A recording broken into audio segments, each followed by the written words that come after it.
Hello and welcome back to the deep dive. It's great to be here. Before we jump into today's topic, which is a really important one, we just need to take a quick moment to ask for your support. That's right. Before we get started, please take a moment to subscribe, turn on the notification bell, like this podcast, and leave a comment. It really does help support the channel. Your engagement means a lot. Thank you. Okay, so let's dive in. Today we're talking about something fundamental, something we all do or try to do every day, sleep. And it feels so simple, doesn't it? You just close your eyes. Exactly.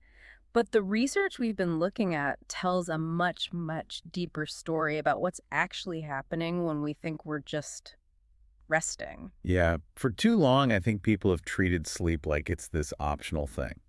An easy place to cut corners when life gets busy. They think it's just a break. So the mission for this deep dive is to get past that. We want to give you a kind of shortcut to understanding why sleep is so critical. Right. How it affects your body, your mind, and especially your ability to learn and to focus. So let's start with that big question then. If sleep isn't just a break, what is it, really? Well, that's the core concept, isn't it? Sleep isn't passive. It's not like your body is just turned off. It's not an idle machine. Not at all. It's actually one of the most active times for deep repair and restoration. Think of it like a maintenance crew that comes in overnight. Okay, I like that analogy. So what's this crew actually doing? What are the specific jobs happening while we're asleep? Well, we can break it down. First, there's the physical repair phase. Yeah. This happens during what we call NREM sleep. That's non-rapid eye movement. Got it. During that time, your muscles relax really deeply, which allows them to recover. And critically, your body is working to restore its energy levels. It's like refilling the battery you used all day. Okay, so that's the body. But you said the brain is where the really fascinating stuff is going on. Oh, absolutely. What the brain does is just revolutionary. Yeah.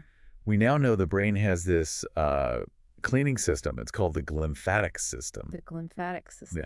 Yeah. Think of it like specialized plumbing. During deep sleep, this system literally flushes out waste products that build up in the brain while you're awake. Wait, waste products in your brain? Yes, things like beta amyloid proteins. And if they stay there too long, they're actually toxic. Wow. So sleeping is literally your brain detoxing itself. It's preventing pollution from building up. Precisely. And if you don't get enough sleep, that toxic stuff starts to pile up. That's a big reason why people feel so mentally foggy after a bad night's sleep. I see. So good sleep is the foundation for just thinking clearly. And for learning faster, and for your long-term brain health. It's essential. Okay, this is where it gets really interesting for anyone listening who's, a learner. If sleep is a cleanup crew, how does that help with performance? Why is sleeping better than, say, staying up all night to study for a test? Because sleep is like a superpower for your brain's processing speed. The benefits the next day are they're immediate. So what cognitive functions are we talking about? The first big one is memory consolidation. You asked about studying, right? Yeah. Well, when you learn something new, that memory is fragile. During sleep, your brain actively reviews that information. It strengthens the important connections, the key facts, and it weakens the trivial ones. So it's like saving the important files and deleting the junk. Exactly. So if you study for 2 hours and then pull an all-nighter, you're not giving your brain the chance to save those files properly. You just forget them. You're undermining your own work. You've got it. The second benefit is just a much better ability to focus the next day. A clean brain is ready to take in new information without getting distracted. Which leads to better decision-making, I assume, whether you're a student or an adult at work. Absolutely. A well-rested brain analyzes problems with more clarity. It also helps regulate your emotions, which is connected to REM sleep. That's the rapid eye movement phase. It helps you not overreact to stress. And the examples are pretty stark, aren't they? Students who get enough sleep just do better in school. And adults who are well-rested are more productive. They make fewer mistakes. It's a direct link. Sleep equals smarter performance. But it's not just about the brain. Let's shift gears a bit. What about our physical strength, our body's defense system? Right, because this affects everyone. The systemic benefits are huge. First, sleep massively strengthens your immune system. How does that work? While you're sleeping, your body produces these protective substances called cytokines. They help fight inflammation and infection. So if you sleep enough, you're literally better at fighting off a cold or the flu. Much better. So skipping an hour of sleep doesn't just make you tired, it makes you physically more vulnerable to getting sick. It actually lowers your defenses. It does. Second, sleep is critical for your heart. When you're awake, your blood pressure is naturally higher. Deep sleep acts like a reset, helping to lower it. So without that nightly break, you're putting constant strain on your heart. That's a serious thought. It is. The wear and tear adds up. And third, there's your metabolism. Sleep helps balance two key hormones, ghrelin and leptin. I think I've heard of those. They have to do with hunger, right? That's right. Ghrelin is the hormone that says, I'm hungry, and leptin is the one that says, I'm full. Okay.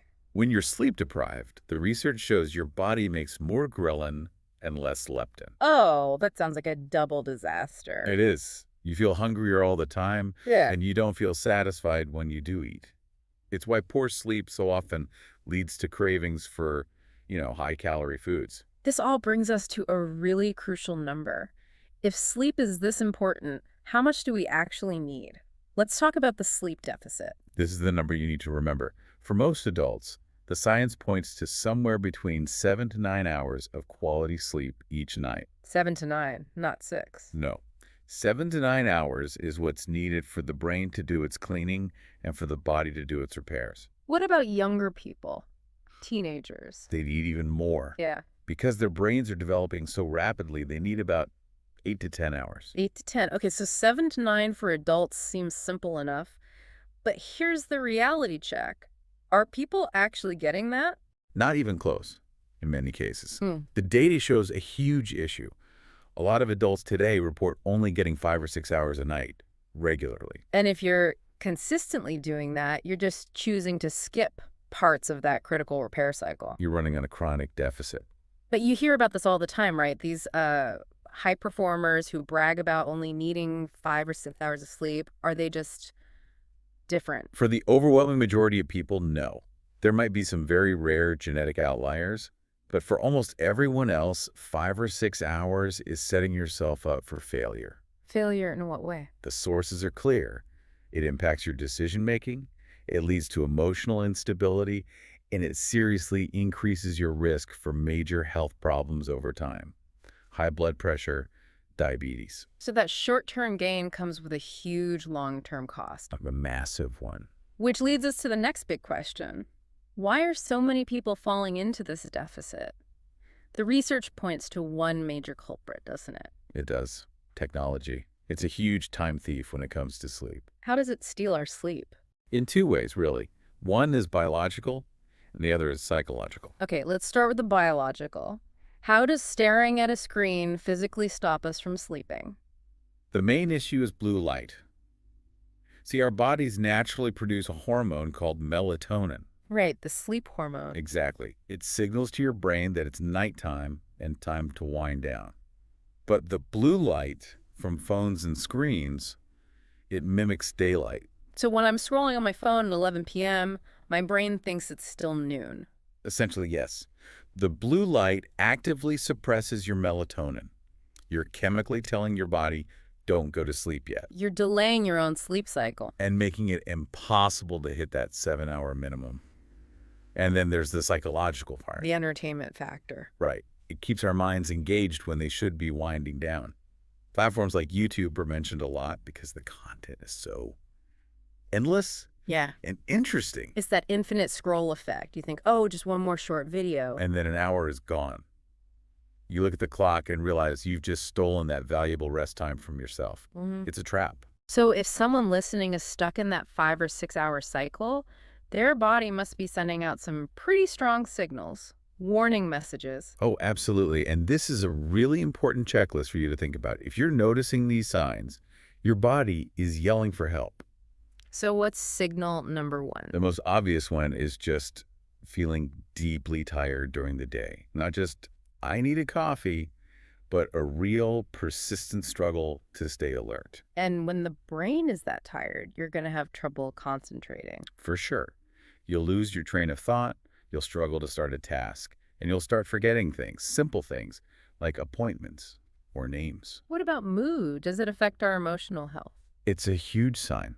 A lack of rest just tanks your emotional regulation. Hmm. You become easily frustrated, irritable. You have a shorter fuse. Exactly. Hmm. Small problems feel like huge crises because your brain hasn't had the time it needs to process stress properly. And what's the final, most serious sign? The one that means your body is just giving up the fight. That's when you start falling asleep involuntarily, nodding off in front of the TV, in a meeting. Or even worse, while driving. Those are red alerts. It means your body is so exhausted, it's forcing a shutdown to get the rest it needs no matter what you're doing. This has been such a powerful deep dive. Let's quickly recap the biggest takeaways here. Sure. First, sleep is active, essential repair work. It's not passive rest. Right. Your brain is cleaning out toxins and saving your memories. It's also critical for your physical health.